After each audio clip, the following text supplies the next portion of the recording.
제가 그 현역 언론인으로 해외 출장을 다니면서 외국 분들 만나서 여쭤보고 한국 하면 무엇이 생각나십니까? 하고 물어보면 거의 모든 분들이 한국은 캔두 스피릿의 나라다 이렇게 얘기를 합니다. 많이 들어보셨죠? 캔두 스피릿, 할 수 있다. 우리는 모든 것을 할 수 있다. 과연 그러면은 이게 어디서 나온 용어냐? 학자들이 연구를 많이 해봤습니다. 놀랍게도 이승만 대통령의 토지개혁에서 시작이 됐다 이렇게들 이야기를 해요. 우리가 캔두 스피릿이라고는 많이 얘기를 하는데 그 근원이 무엇이었는지를 잘 몰랐었는데 이제 그 근원을 우리가 알 수 있게 됐습니다. 2003년에 중앙일보 기자들이 브라질 출장을 가서 그 당시 브라질 대통령이 그 유명한 좌익 대통령 룰라 대통령이었습니다. 룰라 대통령에게 이 브라질이라는 나라는 정말 농토도 어마어마하고 기후도 열대 바로 아래 지역이니까 산모작 사모작이 가능하고 그 다음에 농작물 엄청나게 많이 나오고 그러는데 왜 이렇게 엄청난 이 소위 말하는 게 빈곤층이 많습니까? 이렇게 물었더니 룰라 대통령 얘기가 그걸 몰라서 물어보냐. 당신네 나라는 토지개혁에 성공했는데 우리는 토지개혁을 못해서 그렇다. 이렇게 답변을 했다고 그래요. 저도 1996년도에 페루에 가서 그 당시 페루 대통령이 일본계인 알베르토 후지모리 대통령이라는 분이 계셨습니다. 제가 직접 후지모리 대통령을 인터뷰를 했어요. 이 페루에 봤더니 상류층 한 3-4%, 중산층이라고 해봐야 한 10% 정도밖에 안 됩니다. 나머지는 극빈층입니다. 그러다 보니까 중산층이 거의 10% 정도밖에 없으니까 그냥 나라가 휘청휘청하는 거죠. 이게 중심을 못 잡고. 이거 왜 이렇습니까? 그랬더니 우리도 토지개혁을 못해서 그렇다. 토지개혁이 얼마나 중요한 화두냐 하는 것을 이런 사례를 통해서 우리가 볼 수가 있습니다. 서울 광화문 부근에 가시다 보면 프레스센터가 있습니다. 이 언론기관들이 모여있는 프레스센터 앞에 이 거짓된 글을 쓸 수 없다. 역사 앞에 거짓된 글을 쓸 수 없다라는 그런 슬로건하고 펜이 이렇게 놓여 있고 이걸 이제 굽히지 않는 펜이다 이렇게 얘기를 합니다. 한국의 언론을 상징하는 그런 상징물이라고 이렇게 만들어 놨는데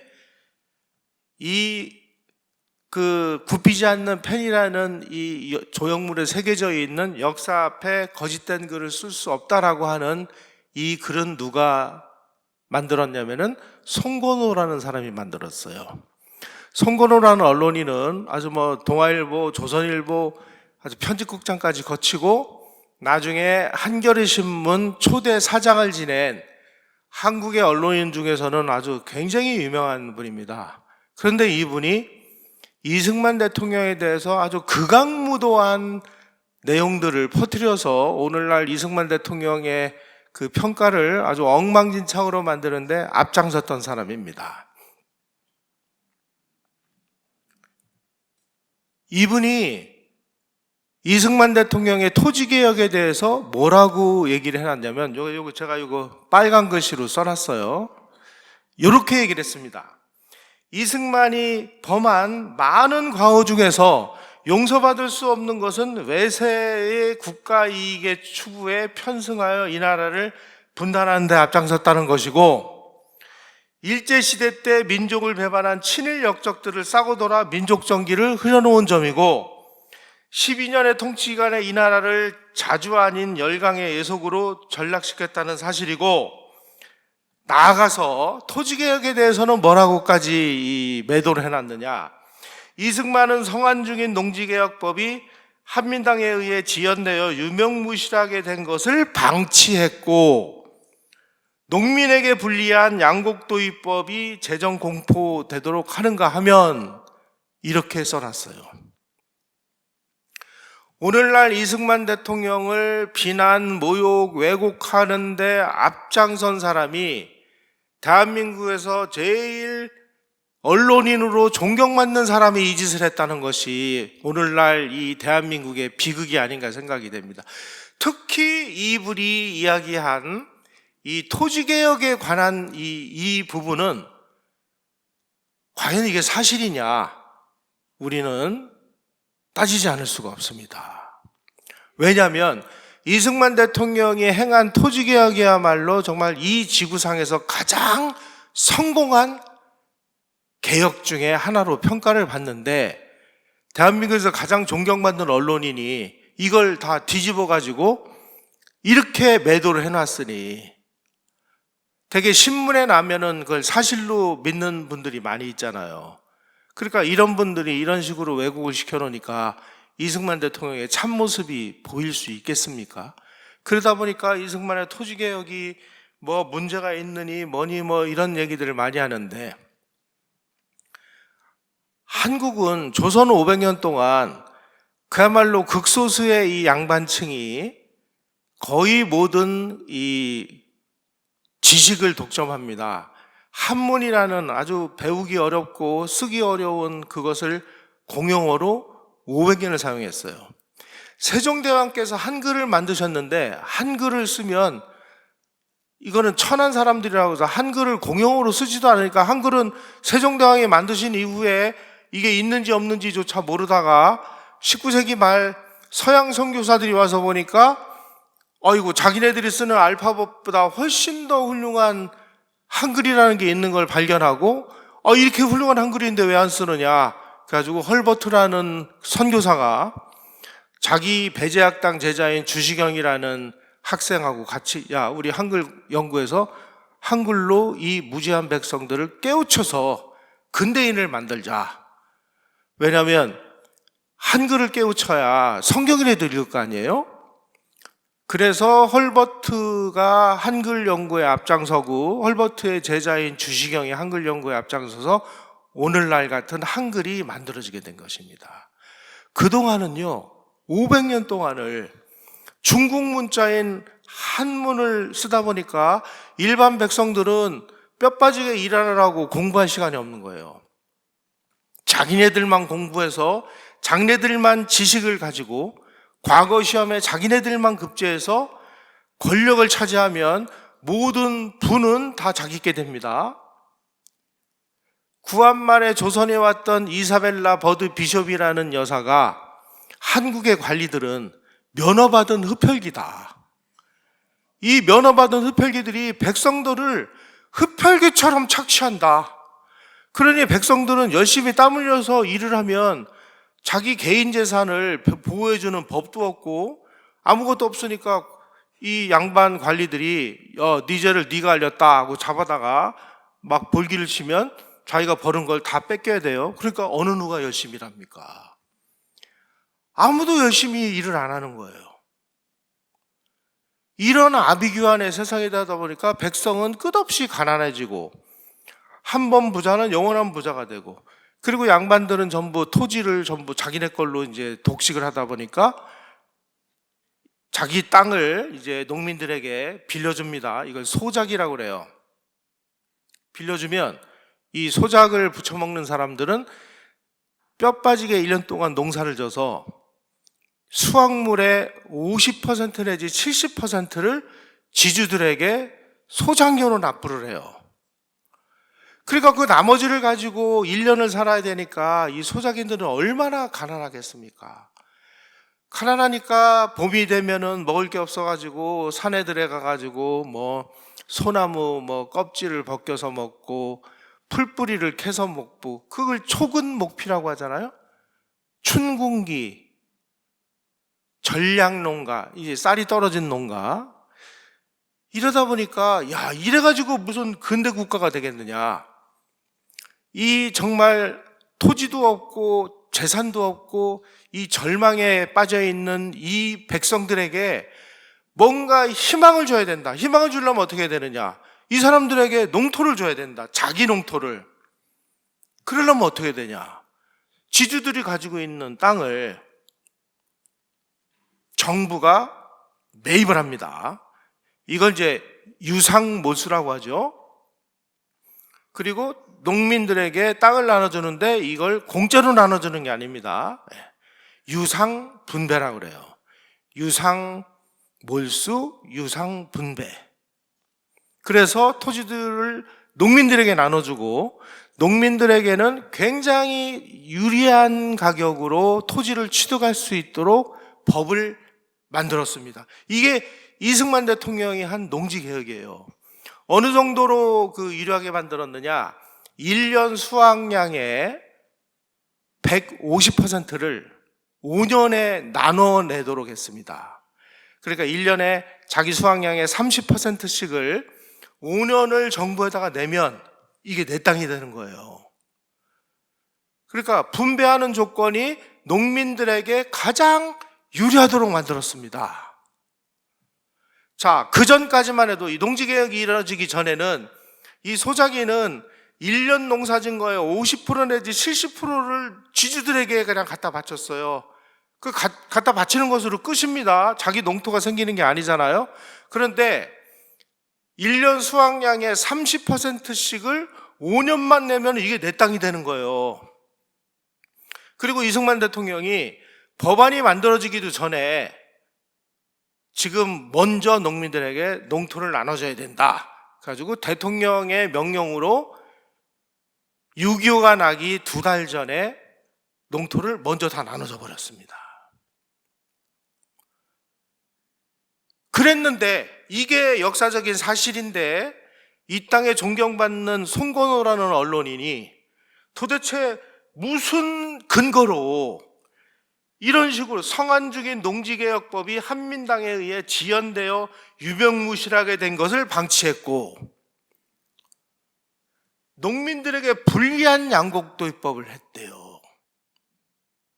이런 이 엉터리 주장을 하더라도 우리 국민들은 이승만 대통령이 뭘 했는지 관심도 없고 누가 묻거나 따지도 않고 그러니까 마치 이런 언론인들이 얘기한 것이 사실인 것처럼 그냥 우리가 믿어온 것일 뿐이었습니다.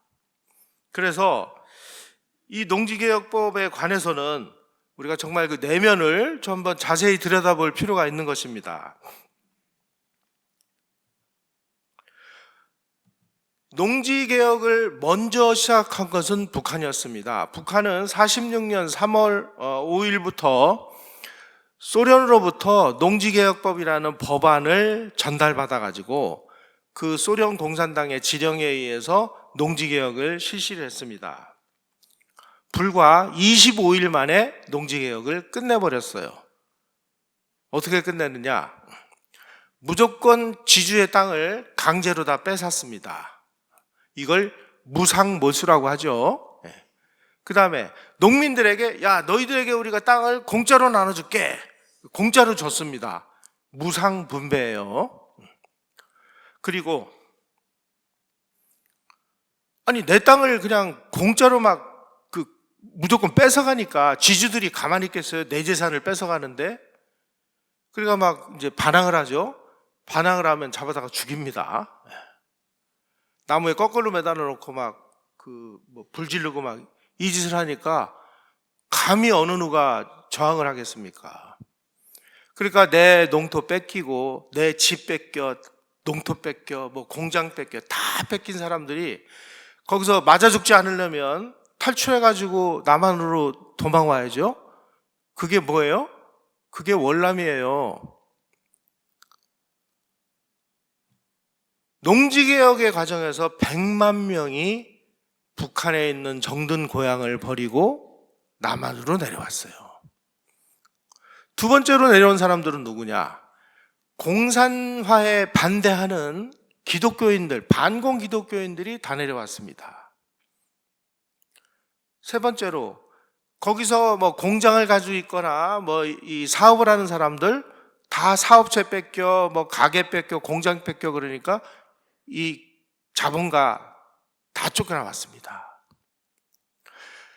월남한 사람들이 남한에 와서 보니까 남한이 더 시뻘겋더라는 거 아니에요? 왜냐하면 한국인들은 사람은 나면 어디로 보내요?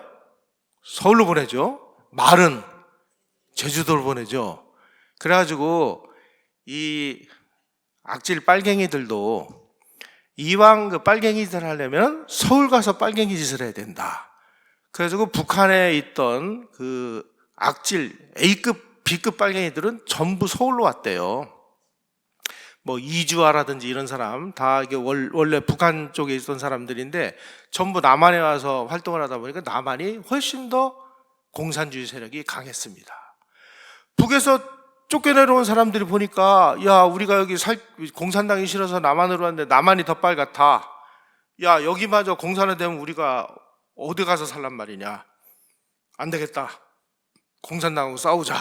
그래가지고 머리에 띠 매고 강목 들고 싸운 게 서북청년단이에요. 여러분들 뭐 서북청년단 그러면 뭐 무서운 사람들 같죠? 서북청년단이 어떤 면에서 보면은 대한민국을 세우는데 가장 결정적인 역할을 한 사람들이고 그 사람들의 뿌리를 쫓아 올라가면 바로 북한에서 무상몰수, 무상분배에서 전 재산 다 뺏긴 엘리트층들이에요. 서북청년단이 왜 그렇게 이 응집력이 강하고 결속력이 강하고 활동력이 강했느냐?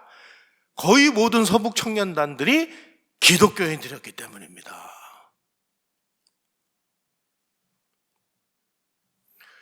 자, 농민들에게 야 너희들 이제 그 공짜로 다 땅 줄게. 그래서 1.5정보씩을 공짜로 줬어요. 이렇게 되니까 그동안은 뭐 공산주의가 뭔지 그리고 야 저것들 다 이 소련의 앞잡이 아니야? 뭐 이렇게 생각했던 농민들이 어느 날 갑자기 지주의 땅을 막 뺏어가지고 공짜로 막 나눠준다고 그러니까 어이쿠 이거 김일성이 하나님이구나. 스탈린이 하나님이구나. 이렇게 돼가지고 전부 북한의 공산화에 쌍수를 들어서 환영해가지고 북한이 아주 삽시간에 공산주의가 된 것입니다.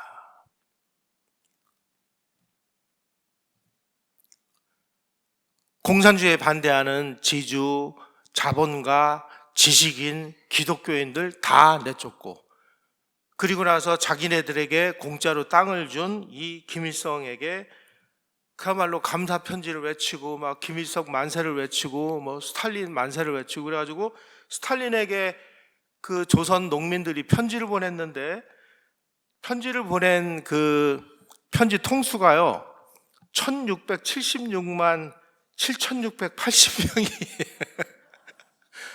북한이 인구가 그 당시 1000만이었는데 100만이 월남을 하고 900만이 남아있다고 학자들이 연구가 되어 있는데 곱하기 2를 해가지고 스탈린한테 감사 편지를 보내고 김일성 만세를 외쳐서 북한이 완벽하게 공산화가 됐어요.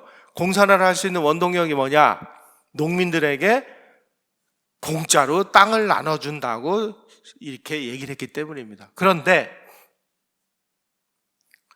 북한의 농지계라는 걸 가만히 들여다보니까 굉장히 재밌어요. 분명히 무상 분배라고 그래서 공짜로 땅을 줬는데 알고 보니까 그게 아니었습니다. 요 분이 그 일본 학자 와다 하루키라는 분인데요. 김일성이 제일 좋아하는 학자였다고 그래요. 그래서 북한으로부터 연구 자금도 많이 받아가지고 뭐 북한을 막 이렇게 뭐 미화 찬양하고 뭐 이런 글도 많이 쓰고 이 와다 하루키의 제자가 저 서동만인가 하는 사람 저 노무현 정부 때 뭐 하여간 국가안보 뭐 이런 관련 일한 사람도 이분 제자고 그래요. 근데 이분이 북한 토지 개혁을 아주 입에 침이 마르도록 칭송을 했습니다. 자, 그런데 북한의 무상몰수 무상분배 방식의 토지 개혁은 뭐가 문제였느냐? 자, 공짜로 토지를 나눠준다고 했으면 토지에 소유권을 줘야 되잖아요. 이건 네 땅이야. 그러니까 네가 이거를 뭐 농사를 짓든지 아니면 뭐 네 자식이 그 어디 학교 갈 때 돈이 모자라면은 땅의 일부라도 팔아서 학비라도 보태든지 이게 내 소유야만 열심히 일을 할 거 아닙니까?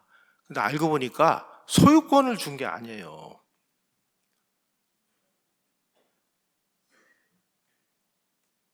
첫째, 토지를 공짜로 주되 이 토지는 공산당의 명에 의하지 않고는 매매하지 못하고 저당도 못 잡히고 누구에게 빌려주지도 못해요. 오로지 경작할 수 있는 권한만을 농민에게 줬습니다.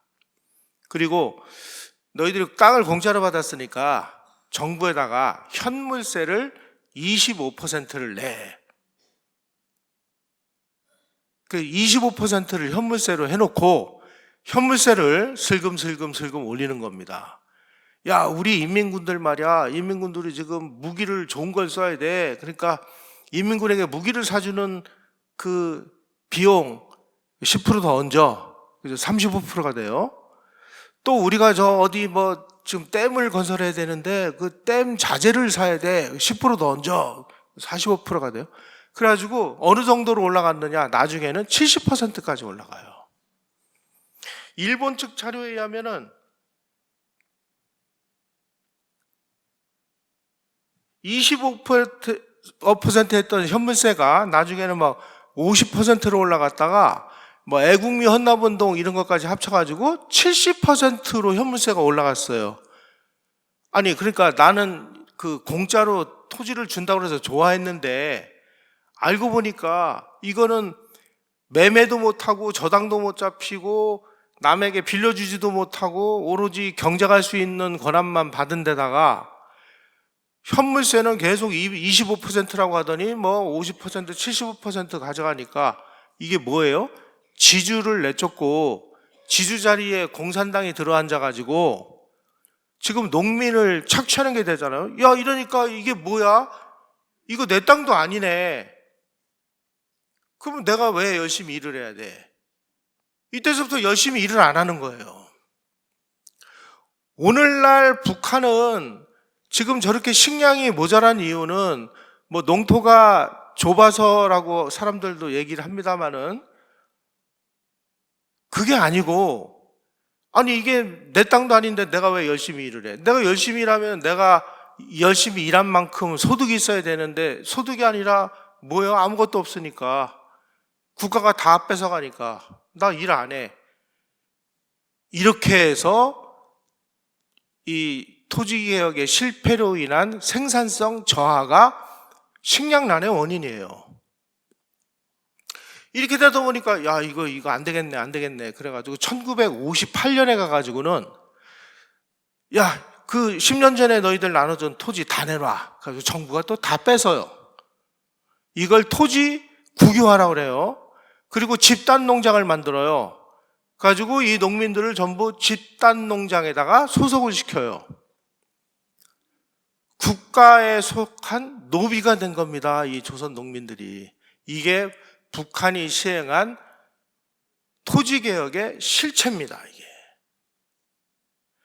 이승만 대통령은 북한에서 진행되고 있는 이 심각한 토지개혁이 아닌 토지개악을 이미 훤히 꿰뚫어보고 계셨어요.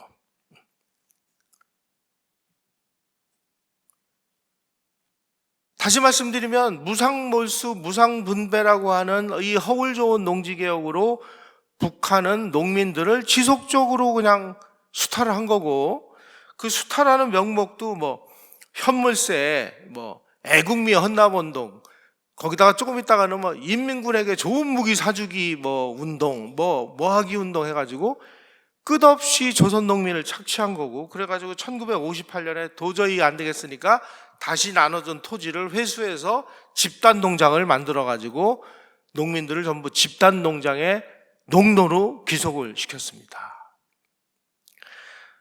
남한도 그 당시에 이 토지개혁을 하기 직전에 이 소작인이 그러니까 내가 땅을 가지고 내 땅에서 농사를 짓는 사람은 16%밖에 안 돼요. 나머지는 전부 남의 땅을 빌려서 하거나 뭐 이런 굉장히 어려운 상황에 있었습니다. 이래가지고는 이거 도저히 안 되겠다. 그럼 어떻게 해야 되느냐? 토지개혁을 해야 되는데, 이 토지개혁의 아주 모델이 뭐냐면은 이 메가더 사령부가 일본을 점령한 다음에 일본에서 토지개혁을 실시를 해요. 그래서 일본에서 토지개혁을 실시를 한 것을 우리도 비슷하게 가져다가 미 군정이 아직 대한민국 정부가 수립되기 전에 일부를 대상으로 토지개혁을 시행을 했습니다. 그때 이 시행을 한 거는 농지대금을 24년간 그 분할 상환하는 조건으로 시행을 했어요. 이승만 대통령이 이걸 보고 우리도 농지개혁을 해야 되겠다. 메가더가 일본에서 행한 거를 기본으로 하되 우리 실정에 맞는 것을 연구를 해라. 그래가지고 농림부에서 이걸 막 연구를 하고 있을 때 대한민국에서 이 농지 문제와 관해서 이 토지개혁 문제와 관해서 가장 뭔가 기본적인 공부가 돼 있는 사람이 누구냐? 열심히 찾다 보니까 조봉암이라는 사람이 나타났어요. 조봉암은 일제시대 때 공산주의자였습니다. 일제시대 때 공산주의자였던 사람을 이승만 대통령이 농림부 장관으로 임명을 해요. 당신의 임무는 이제 근대적인 농지개혁을 당신이 하는 것이다. 그래서 조봉암을 앞세워가지고 농지개혁을 합니다. 지주들은 어떻게 하든지 내 땅을 안 뺏기기 위해서 막 로비도 하고 막 법안이 막 국회에 상정될 때마다 막 반대를 하고 그래가지고 시간을 막 끌어요. 이승만 대통령 막 밀어붙여요. 이때 이승만 대통령이 북한에서 지금 진행되고 있는 농지개혁의 문제점이 뭔지를 아주 정확하게 밝히는 연설을 합니다. 북한에서 하는 저런 무상몰수 무상 분배는 정부가 대지주가 되고 농민은 다 소작인이 되어 전에는 부호의 노예가 되던 것이 지금은 정부의 노예되는 것에 불과하다. 무상몰수 무상분배는 이거는 안 된다. 아주 정확하게 이 이승만 대통령이 문제를 지적을 합니다. 우리는 어떻게 하느냐? 우리는 정부가 지주의 땅을 돈을 주고 매입을 한다. 유상 몰수, 그리고 농민에게 돈을 받고 나눠준다. 무상 아닌 유상 분배다. 이 원칙을 발표를 합니다. 만약에 그 무렵에 대한민국의 이 좌익이나 남노당이나 이런 사람들은 북한식의 토지개혁만이 진정한 토지개혁이라고 뭐 미친 듯이 외치고 선전을 했어요. 요즘에 대한민국의 좌익학자들도 무상몰수 무상분배 방식이야말로 그 당시에 모든 모순을 다 해결할 수 있는 가장 훌륭한 농지개혁인데 이승만이 유상몰수 유상분배를 해서 정말 무림한 개혁이라고 이름한 아무 개혁도 아닌 개혁을 했다고 이런 식으로 거짓말을 하고, 아까 제가 서두에 말씀드린 대로 송건호 같은 언론인은 이승만 토지개혁은 완전히 엉망진창이었어 뭐 이런 식으로 선전을 하는 것입니다. 그런데 내면을 들여다보니까 전혀 그게 아니었어요. 공산주의자인 조봉암을 발탁을 해서 지주들의 압력을 물리치고 농지개혁법을 만드는 겁니다.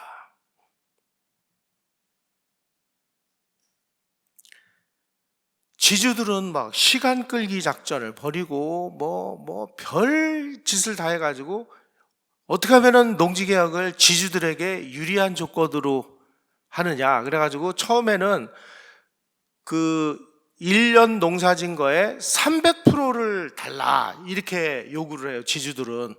이거를 이승만 대통령이 무슨 소리냐, 그런 식으로 해가지고는 농지개혁이 안 된다 그래가지고 300%를 150%로 낮춥니다. 농민들에게 가장 유리한 조건을 만들었어요. 그런데 송건호라는 이 언론인은 농민에게 가장 불리한 농지개혁을 했다고 이런 식으로 써놔서 자기 책에다가, 이건 다 거짓말입니다. 언론인들이 지금 거짓말을 하는 세상이 됐어요.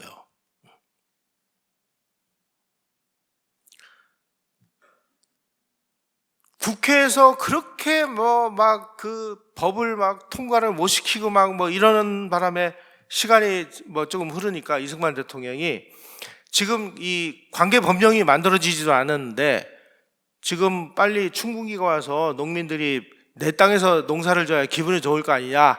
그러니 먼저 토지부터 나눠줘라. 그래가지고 1950년 4월에 아직 관계 법령이 다 만들어지지도 않은 상황에서 이승만 대통령의 명령에 의해서 농민들에게 농지부터 먼저 나눠줍니다. 1950년 4월이었어요, 그게. 그로부터 2달 후에 6.25가 터졌습니다. 만약에 이승만 대통령이 그렇게 특명을 내려서 농민들에게 농지 분배를 하지 않았다면 인민군들이 밀고 내려와서 자기네들이 점령한 지역에서 야, 지주들 땅 뺏어가지고 공짜로 나눠줄 테니까 공산당에 협조해. 그러면 농민들이 땅 받느라고 전부 협조했겠죠? 그러면 대한민국은 공산화된 겁니다. 북한처럼. 정말 운 좋게 6.25가 발발하기 2달 전에 이승만 대통령의 이 특명에 의해서 농민들에게 먼저 농지를 분배한 이 조치야말로 정말 이승만 대통령의 해안이 아닌가 이런 생각이 들어요.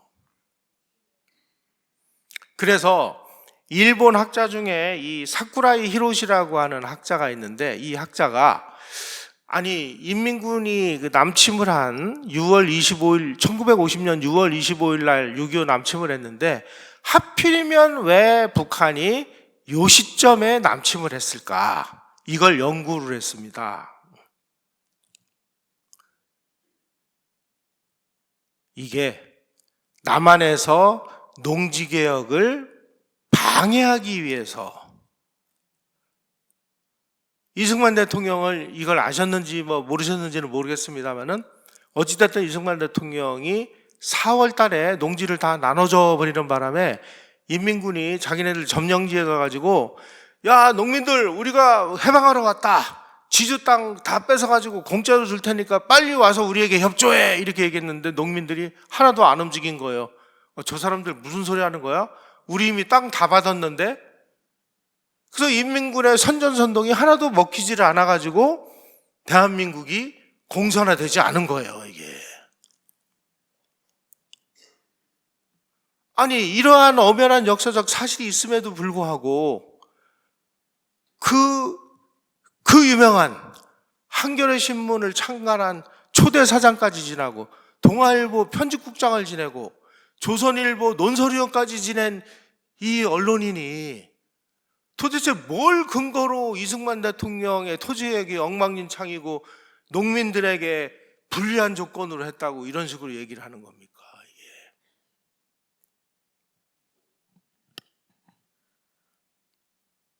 어떤 학자들도 대한민국의 농지개혁은 농민들에게 월등히 유리했다.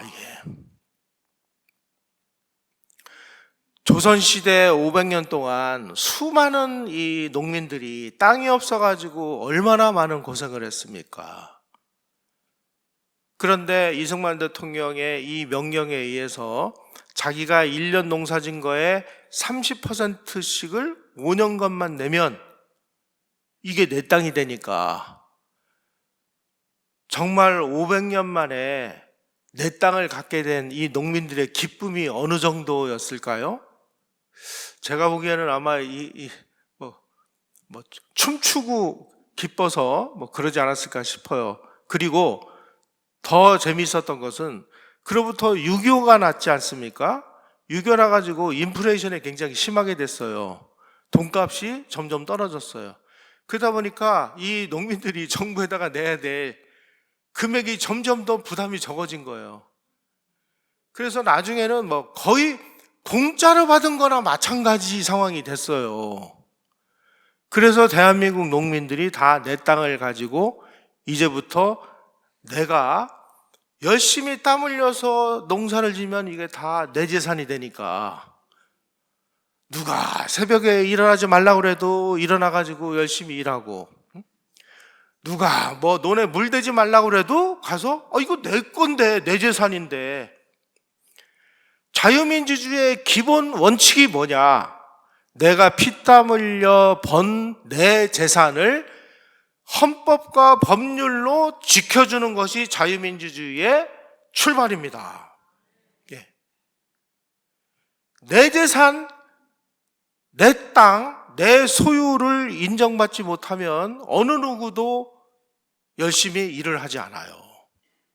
이승만 대통령이 이거를 훤히 들여다보시고 미국에서 망명 생활을 33년간 하시면서 미국이 왜 이렇게 부강한 나라가 됐지? 알고 보니까 헌법과 법률로 이 개인의 사유재산을 지켜주는 아주 엄격한 그 법률이 존재한다는 것을 알게 됐습니다. 그 제도를 한국에다가 그대로 이식한 거예요. 그게 자유민주주의예요. 복잡하게 생각하실 거 없습니다.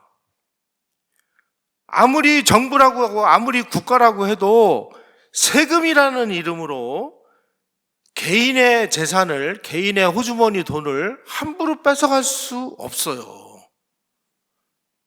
우리 국민의 대표인 국회의원들은 정부나 국가가 세금이라는 이름으로 국민의 이 재산과 국민의 돈을 막 함부로 가져가거나 막 세금을 제멋대로 올리거나 함부로 막 세목을 새로 만들어가지고 막 세금을 늘리거나 하는 것을 엄격히 통제를 해줘야 될 그런 책임이 있는 사람들입니다. 그런데 지금 대한민국의 이 국회의원들이라는 사람은 그 중요한 자기 임무임에도 불구하고 자기네들이 세금을 올리재요. 지금 그런 일들이 비일비재하게 벌어지고 있지 않습니까? 이거는 국민의 대표가 아니에요. 영국에서 의회가 만들어진 게 뭡니까? 왕들이 자꾸만 막 전쟁을 일으키기 위해서 막 전쟁을 일으키니까 전쟁을 하기 위해서 제멋대로 세금을 걷어요. 세금을 걷으면 이 백성들은 죽어나는 거죠, 이게. 그래서 의회를 만들어 가지고 아니 왕이 왜 왕맘대로 왜 세금을 왜 걷어? 우리 이 국민 대표인 의회가 이게 정말 합당한 세금인지 아닌지를 따져야 되겠어. 그래서 의회 없이는 세금이 없다. 이게 의회 민주주의의 핵심 아닙니까? 근데 우리나라는 이게 좀 거꾸로 됐어요. 국회의원들이 세금을 걷어가지고 제멋대로 써요. 어디를 해준다고, 한다고, 엉뚱한 데다 쓰고. 아니, 그걸 왜 국민한테 물어보지도 않고 제멋대로 씁니까?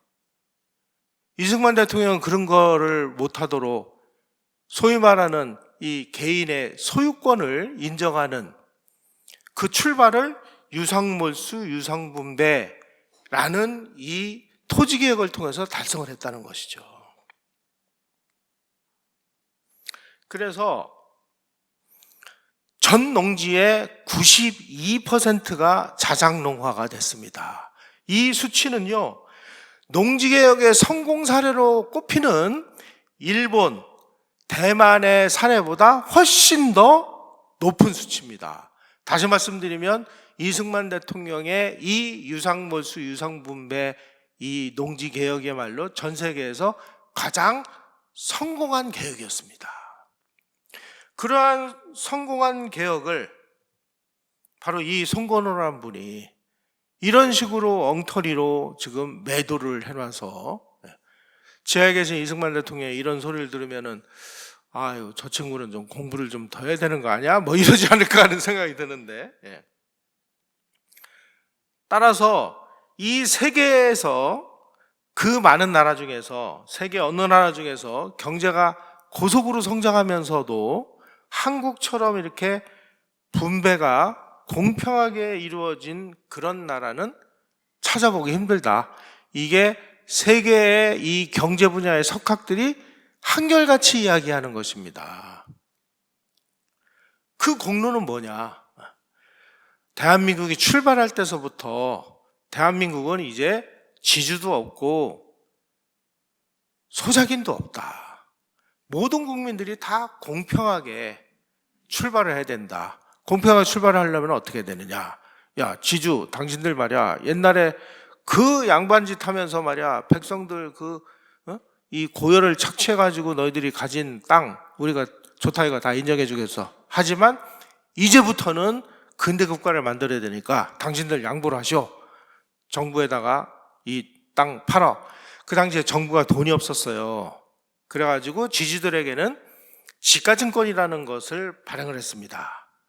자, 지금 정부가 당신의 땅을 몇 평을 지금 받았는데 지금 돈을 줘야 되는데 정부가 돈이 없으니까 몇 년, 몇 월, 며칠까지 이자율 몇 %로 해서 이 돈을 정부가 갚는다. 그래가지고 이 지가증권은 이 현금이나 마찬가지로 이렇게 매매가 됐습니다. 지주들에게는 이 지가증권을 주고 땅을 수용을 한 다음에 농민들에게 정부가 나눠준 겁니다. 그러니까 농민들과 지주들이 거의 같은 선상에서 출발하도록 만들었기 때문에 그 500년 동안 정말 땅 한 떼기 없어가지고 고생을 하면서 한 번 소작인은 영원한 소작인, 한 번 지주는 영원한 지주, 이런 구도를 무너뜨리고 근대 국민국가를 만들어낸 거예요. 그래서 이때서부터 농민들이 자기가 뼈 빠지게 일해가지고 번 돈으로 내 자식을 열심히 교육을 시켜서 내 자식이 고등고시를 봐가지고 무슨 판검사도 되고 고위 공무원도 되고 또 열심히 공부해가지고 회사에 들어가가지고 회사 사장도 되고 당대의 신분 상승이 가능한 나라로 만드는 것이 대한민국입니다. 그래서 대한민국처럼 빈농의 자식으로 태어나가지고 돈이 없어가지고 상업고등학교를 나와가지고 대통령이 된 사람이 3명이나 되잖아요. 따져볼까요? 김대중 대통령 목포상고 출신이죠. 노무현 대통령 마산상고 출신인가 그렇죠? 부산상고 출신. 이명박 대통령 포항 동지상고 출신이죠. 이게 어떻게 가능하냐? 이게 대한민국이에요. 아무리 저 중남미 이런 나라에서는요, 이런 기적은 일어나지 않아요. 당대의 신분 상승이 안 돼요. 신분 상승이 되려면은 귀족 집안에서 태어나거나 대지주 집안에서 태어나서 부모님들이 안내해주는 아주 고급 사립학교에 들어가가지고 최고급 교육을 받고 그리고 외국 유학을 해서 최고급 정보와 최고급 기술을 배워가지고 와서 자기 나라로 와서 부를 대물림하거나 권력을 대물림해서 대대손손이 그 집안이 해먹는 것이 보편적인 나라의 보편적인 신분 상승이에요. 북한에서 노동당 간부 아니면은 출세할 수 있어요? 없죠. 일본도 보면 일본도 아주 세습이 대단히 심각합니다. 일본에서는요, 시장 그러면은 시장이 할아버지가 시장이면 아버지도 시장, 아들도 시장, 거의 전부 그 세습을 해요. 국회의원도 거의 대부분 세습을 해가지고 이 세습을 해서 국회의원 된 사람이 한 30%에 육박하고 그래가지고 우리는 이제 세습하는 사람들에게는 공천을 안 하겠다고 공약을 내걸 정도가 됐어요. 대한민국은 이렇게 역동적인 힘을 발휘할 수 있는 근본적인 힘은 어디서 왔느냐? 이승만 대통령의 농지개혁을 통해서 누구나 다 동일선상에서 출발할 수 있게 만들었고 누구나 다 열심히 노력해서 자기의 분야에서 성공을 하면 다 당대의 신분 상승을 해서 높은 자리로도 갈 수 있고 그렇게 할 수 있는 문호를 개방시켜 놨기 때문입니다. 그러므로 인해서 이 첨예한 계급 갈등의 구조를 다 해소한 그러한 나라가 대한민국입니다. 이렇게 되다 보니까 이제부터 열심히 일하면은 우리 모두가 다 할 수 있다라고 하는 이 캔두 스피릿이 꽝 하고 폭발할 수 있었고 그 캔두 스피릿이 바로 대한민국의 이 급성장을 이끌어낸 원동력이고 그래서 한 시절 우리는 할 수 있다라는 거하고 빨리빨리 하자 이게 대한민국을 상징하는 거였잖아요. 우리가 이런 제도와 이런 정신을 만들어낸 그 원동력이 누구냐? 그 원동력이야말로 바로 이승만 대통령이다.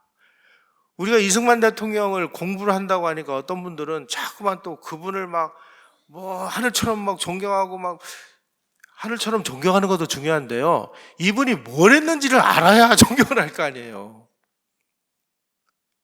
이승만 대통령의 농지개혁이 없이 그 시대에 정말 급진적인 생각을 가진 사람들처럼 북한식의 무상몰수 무상분배를 했다면 이게 가능했을까?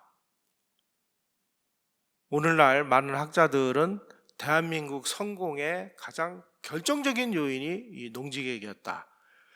반면에 그 시절에 한국보다 훨씬 더 잘 살았던 나라들이 지금 비실비실하면서 힘을 못 쓰는 결정적인 이유는 농지개혁을 못했기 때문입니다. 대표적인 나라가 필리핀 같은 나라입니다. 필리핀에 가보시면은요, 길 하나를 제대로 못 내요. 방귀깨나 끼는 이 지주들이 여긴 그 내 땅이니까 비껴가 가지고 막 국도가 막 뱅뱅 돌고 난리를 칩니다. 아직도 필리핀은 제가 아까 말씀드린 대로 아주 소수의 귀족 집안들이 이 권력을 대대손손 말아먹는 그런 나라가 아직도 이루어지고, 그러다 보니까 필리핀이 어떤 나라가 됐습니까? 필리핀이란 나라가요, 한국에다가 지금 정부종합청사 맞은편에 거기 대한민국 역사박물관 건물, 그 다음에 주한미국 대사관 건물 져준 나라가 필리핀이에요. 한국보다 국민소득이 2배나 높았던 나라입니다. 옛날 장충체육관 필리핀이 다 져준 그런 그 근거들이 있습니다. 지금은 뭐해서 먹고 사느냐? 가정부 수출해서 먹고 살고 있고요. 반무대 가수 수출해서 먹고 사는 나라로 전락을 했습니다. 대한민국의 이 정말 뜨거운 역동성, 이 역동성은 바로 농지개혁에서부터 왔다. 그 농지개혁을 성공시킨 분은 이승만 대통령이다. 우리가 이승만 대통령을 좀 제대로 아는 그런 공부를 본격적으로 시작할 때가 온 것 같습니다. 고맙습니다.